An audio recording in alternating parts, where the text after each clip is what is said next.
আমরা এখন কোথায় আছি? চন্দ্রনাথ পাহাড়ের চূড়ায়। চন্দ্রনাথ পাহাড় চট্টগ্রাম জেলার সবচেয়ে উঁচু এবং জনপ্রিয় পাহাড়, যেটি সীতাকুণ্ডে অবস্থিত। আজকে আমি আপনাদের সামনে এই পাহাড়ের সৌন্দর্য বর্ণনা করার চেষ্টা করব এবং এই পাহাড় সম্পর্কে তথ্য দেওয়ার চেষ্টা করব। পাহাড়ে ওঠার জার্নিটা কেমন ছিল তাও বলবো আজকে আপনাদের। আপনারা এই পাহাড়ে কিভাবে যাবেন তাও জানতে পারবেন এই ভিডিওতে। তাহলে চলুন এক্সপ্লোর করে আসি চন্দ্রনাথ পাহাড়।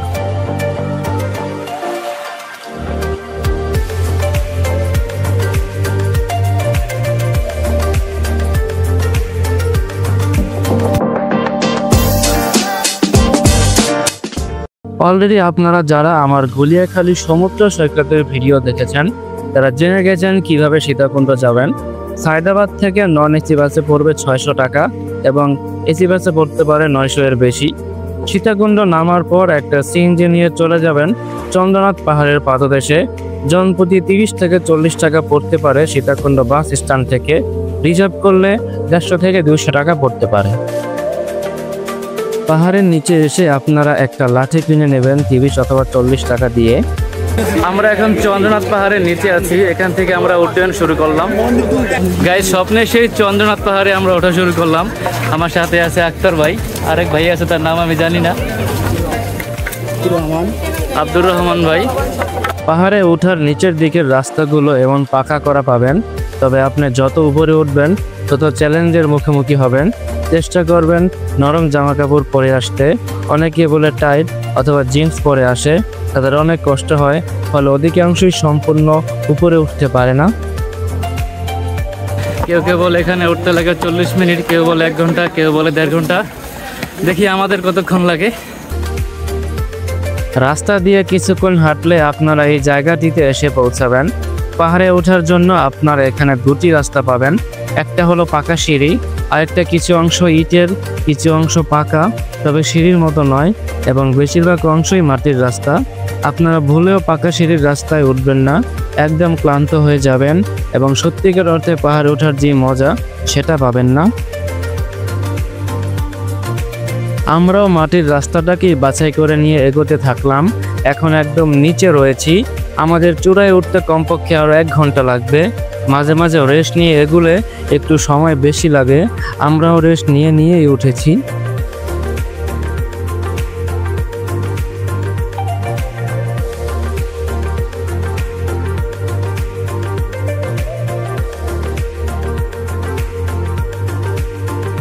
যারা পাহাড় থেকে নামতেছে মনে হইতেছে তারা 10 বছর জেলে বন্দি ছিল আর পুলিশ ইচ্ছা মতো পিটাইছে, এরকম মনে হইতেছে। আমরা সবাই মাত্র শুরু করলাম, দেখি কোন পর্যন্ত ভালোভাবে যাইতে পারি।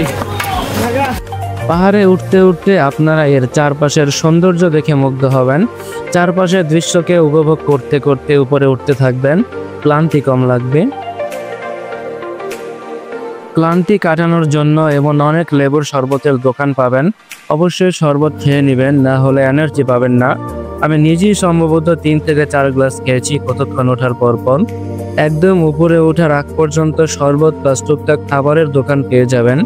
এবং অবশ্যই আপনারা কাঁধে করে যে ব্যাগ নিয়ে আসবেন তার নিচে কোনো দোকানে 20 টাকা দিয়ে রেখে আসবেন, না হয় পাহাড়ে উঠতে পারবেন না। এমনিতেই শরীর ব্যথা হয়ে যায়। তাড়াহুড়ো না করে নিরিবিলি উঠতে থাকবেন, তাড়াহুড়ো করলে শরীর দুর্বল হয়ে যাবে। চলুন পাহাড়ে উঠতে উঠতে এই পাহাড় সম্পর্কে কিছু তথ্য জেনে আসি।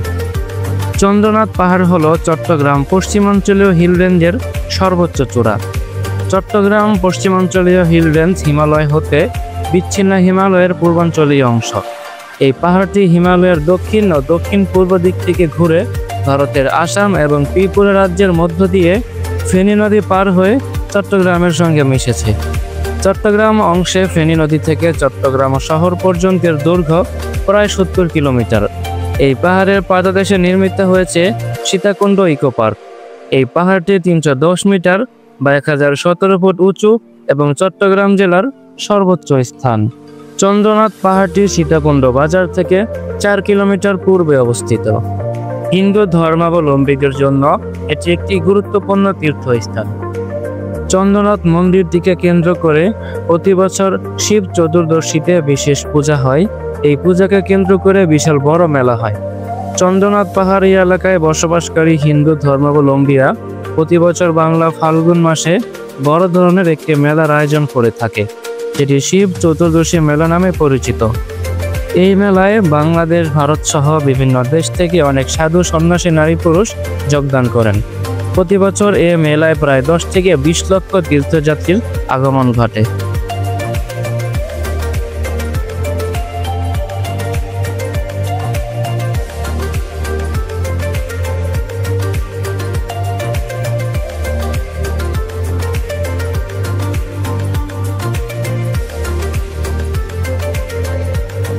গাইজ 20-25 মিনিট হেঁটেই ধান বাইরে হয়ে গেছে সবার, আর তো বাকি আছে।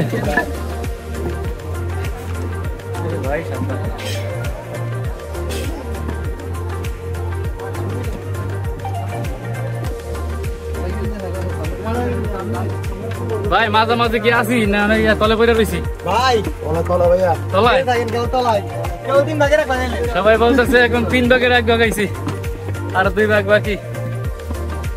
জানলে বাড়ি ফিরতে পারলেই হয়।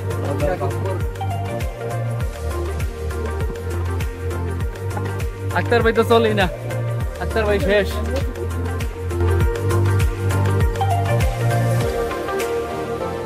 প্রথমবার পাহাড়ে ওঠা, অবস্থা শেষ।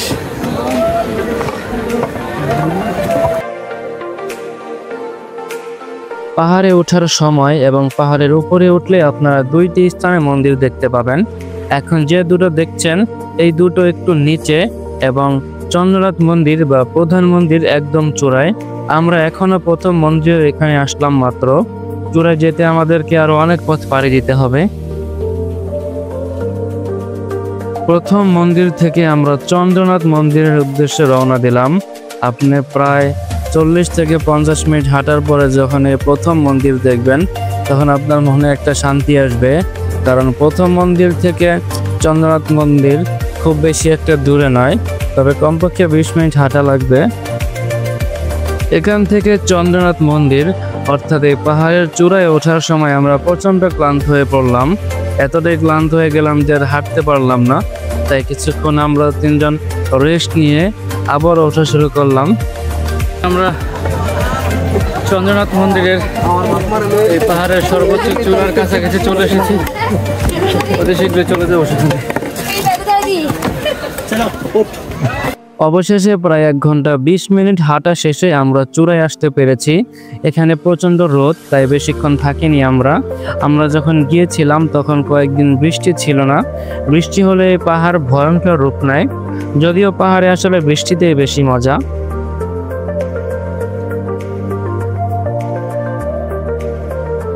পাহাড়ের চূড়ায় ওঠার পর আমরা নিজেদেরকে উপভোগ করতে লাগলাম। পাহাড়ের চূড়া থেকে আমরা যখন আশেপাশের ভিউগুলো দেখছি, চলে মনে হচ্ছে যেন কোন একটা স্বর্গে আমরা হারিয়ে যাচ্ছি। এত সুন্দর একটি জায়গা।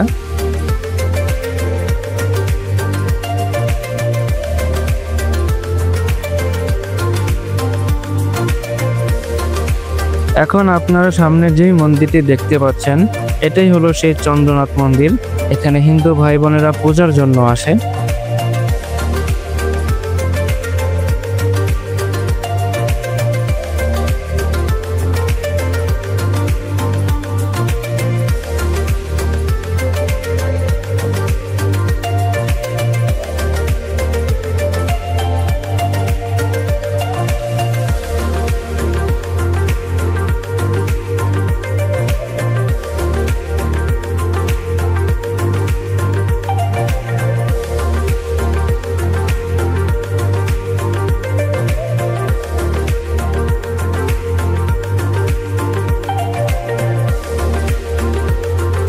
আমি আপনাদেরকে এখন একটু দেখাই চূড়া থেকে নিচে তাকালে আসলে কতটা ভালো লাগে।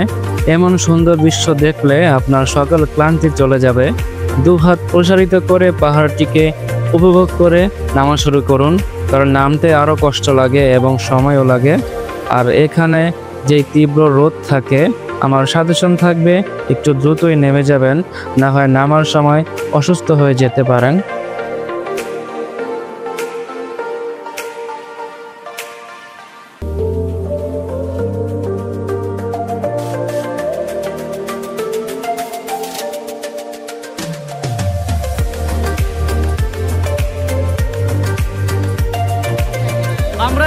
কোথায় আছি? চন্দ্রনাথ পাহাড়ের চূড়ায়।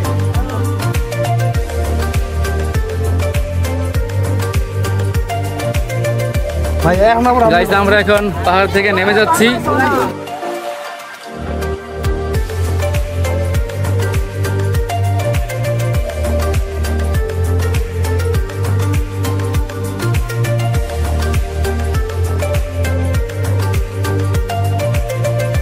চন্দ্রনাথ পাহাড়ে গেলাম আর লেবুর বেনি খাবো না তা তো হতে পারে না। লেবুর বেনিকে কেমন যেন শক্তিটা ওরা বাড়িয়ে দিল।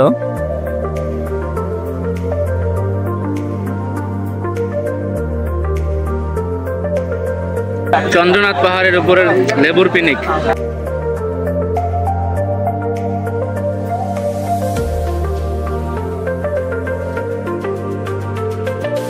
ভিডিওটি এখানেই শেষ করছি। শীঘ্রই আমার পরবর্তী ব্লগ আসছে, অপেক্ষা করুন। আল্লাহ হাফেজ।